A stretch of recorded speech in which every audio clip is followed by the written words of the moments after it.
as many as 50 ships anchored in the water. No movement for days at a time. Some ships taking 10 days to unload. Not enough freight trains. Retailers waiting anxiously. Delivery costs going up. Merchandise not getting to the market. Consumers finding shelves empty. Demand for goods continuing to increase. Is this a preview of things to come? Will Southern California suffer perennially with inefficient goods movement when growth doubles and triples in the years ahead? Will the shipping industry and major retailers find ways to bypass Southern California's ports and warehouses? Or has the goods movement industry learned valuable lessons about working together to plan for the future? The crisis of 2004 was a wake-up call for the region, the nation, and the world. If it becomes too costly to deliver product through these ports, then the large shippers have already indicated a willingness to distribute product elsewhere. I mean, it's well known that Walmart is distributing part of its product that initially was destined through our ports and now goes to the Port of Savannah.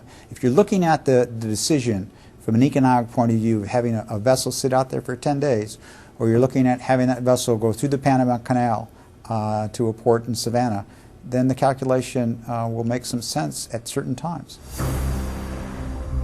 The recent goods movement crisis forced participants in the global supply chain to rethink how they do business in Southern California.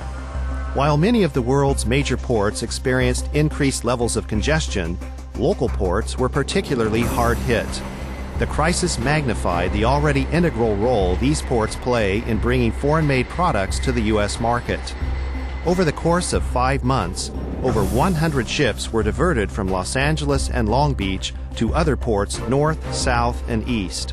The primary recipients were the ports of Oakland and Seattle-Tacoma.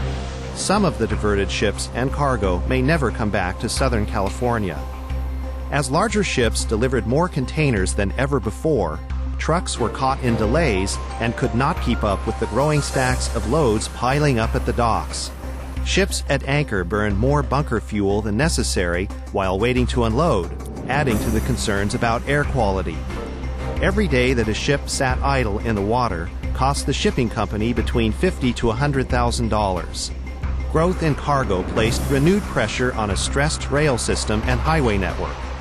The situation highlighted the need for terminal operators and the ILWU to work together, hiring sufficient numbers of well-trained workers to move goods from ship to dock and out of the ports. Retailers saw their plans for stocking the holiday shelves and advertising merchandise sales adversely affected. Some stores scrambled to obtain their goods before the Thanksgiving weekend. The cost of delivering and receiving imported products continued to rise. This trend is likely to continue, reversing a 2-decade-long windfall for consumers, where goods transportation costs were marginalized or in decline. Warehousing time and costs will increase, and the just-in-time delivery strategy will be seriously challenged if greater efficiency is not achieved. A 7-day delay for us means that all of our plans that are dependent upon the precise timing of goods arriving at a port, getting on a rail if they need to get on a rail, getting into a distribution center, and then getting to that store on time, all of that is now up in the air. You just don't know. It leads to things like extra overtime, extra shifts. As most of our customers know, we run primary catalogs, circulars, and toy books as we go into our holiday time. Tremendous amounts of toys, specific toys get sold. Our stores can't hold all of that, so we time very carefully the waves of these products that move into those stores to satisfy that demand. And when now you're 7 days off, that 7 days might be the length of the second wave, and it can potentially put you at risk of not having your goods in the stores at the time you need to have them there. Larger ships are now bringing in at least 8,000 20-foot equivalent units with each port delivery. This is roughly 4,000 40-foot-long container boxes. Under current conditions, these supersized loads are straining capacity at most terminals where dockside land is at a premium. The nonstop growth in new manufactured goods arriving from the Far East indicates port traffic at LA Long Beach will continue to expand by 8 to 12% annually. Even assuming that some overflow ships could be diverted to other West Coast ports, the ceaseless growth phenomenon would soon saturate those ports as well. In the wake of the goods movement crisis, many stakeholders have begun to take steps to put the crisis behind them and prepare for next year. The railroads have hired thousands of new employees to operate more trains on added track. Many suggest that increasing the number of trains and constructing more rail lines will significantly relieve long-term concerns about cargo congestion. I think the principal advantage of rail, if used and orchestrated properly, is to relieve the freeways of the congestions that would otherwise be caused by the use of trucks. Rail is less polluting than the equivalent number of trucks that it transports. A single container train can carry between 250 and 280 containers. That's 250 or 280 truck trips that are removed from the freeway. So 3 to 4 locomotives can haul that cargo, and that equipment, the locomotives themselves, are far less polluting than the equivalent number of trucks. Also, locomotives are far more energy efficient than trucks. And in terms of capacity, to add rail capacity to a system is far less expensive on a per mile basis than the equivalent highway expenditure for the equivalent number of trucks that a train can carry. Another source of congestion at the terminals was the inadequate supply of longshore labor available to service the container movement requirements. As a result, the PMA and ILWU cooperated to add about 1,800 experienced workers to the permanent labor pool since the crisis. Over 3,000 more of the part-time workers, known as casuals, have also been added to the labor supply. Continually adding more trained workers for more shifts should assist in speeding up container transport. The PMA is utilizing new monthly estimating procedures that will help predict future hiring needs with greater accuracy. One of the things that we really focused on as we got into this whole backlog situation and the labor supply, and do we have enough, not only enough longshoremen in general, but do we have enough foremen, do we have enough clerks, do we have enough trained and skilled guys, is we needed to develop metrics that allowed us the visibility to the industry to be able to, dive down into it and really dissect it and say, if this happens, then we need 100 more of these and 200 more of those, and really start being proactive about managing growth going forward. And we have done that. And it has really been an eye-opener for not only, I think, the industry in general, but people that are trying to manage it on a very tactical allocation basis. It gives them a tool to use. I think we need to really expand our training and even doing some retraining. But I think the key in this industry and with the railroads and elsewhere is to develop that skill level that's necessary, which takes you some time, some money, some training, so it doesn't happen just overnight. But to develop a skilled worker in all the different categories could take anywhere 3, 6, 9 months. I mean, if you wanted a guy who could drive a lift and a heavy lift and a UTR and a crane and all this stuff, it takes people years to reach competency on all the different skill levels. That's really needs to be accelerated in the industry. The issue of efficient goods movement has 3 related corollaries. The first is the specified hours of loading and delivery. The second is the impact on communities and the environment. And the third is the need for greater security as goods are moved round the clock. Both private industry and elected representatives are searching for solutions to mitigate the problems of port congestion and the increasing truck traffic on freeways and surrounding harbor access roads. Rising levels of potentially hazardous air pollution generated by expanding port activity are also a major health concern for local communities.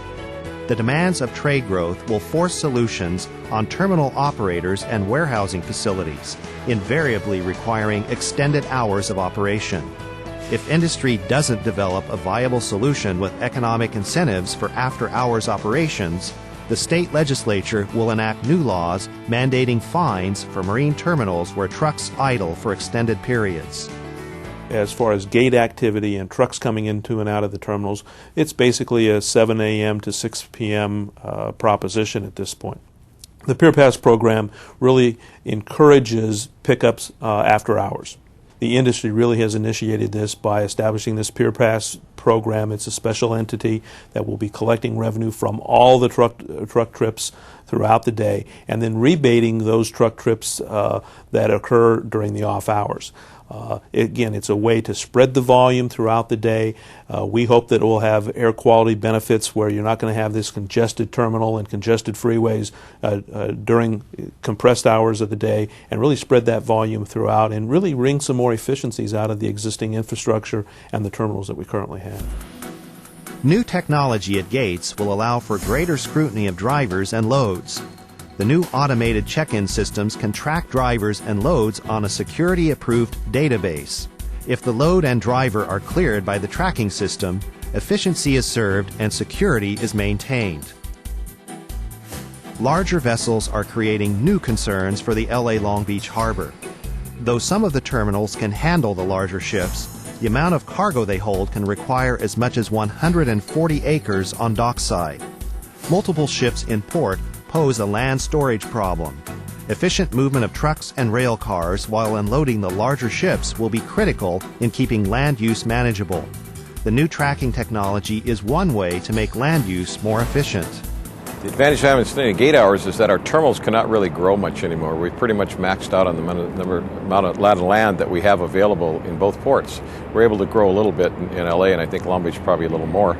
But as these big mega ships, these 8,000, 9,000 TEU vessels start to arrive, they take up a lot more space, and we need to turn the cargo quickly.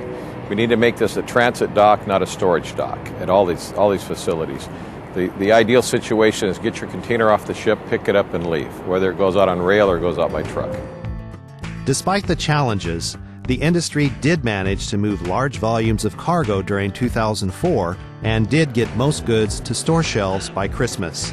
Cooperation among the stakeholders was vital, but similar challenges are around the corner. The future of Southern California's ports will require a political consensus. Essential infrastructure improvements for roads, bridges, freeways, and rails could easily cost $16.5 billion. Growth in trade fueled by consumer demand will have to be balanced by concern for congestion relief and environmental mitigation. Trade is now a major engine driving the Southern California economy. The global logistics chain weaves through the ports on its way across the basins, valleys, and deserts of California. Jobs and economic vitality are at stake throughout the region and the state. Yet the air quality, already considered hazardous in many areas, will suffer even more from population growth and expanding goods movement unless stakeholders continue to work together toward common goals. Getting products to store shelves in the Midwest and beyond involves entry and delivery through California.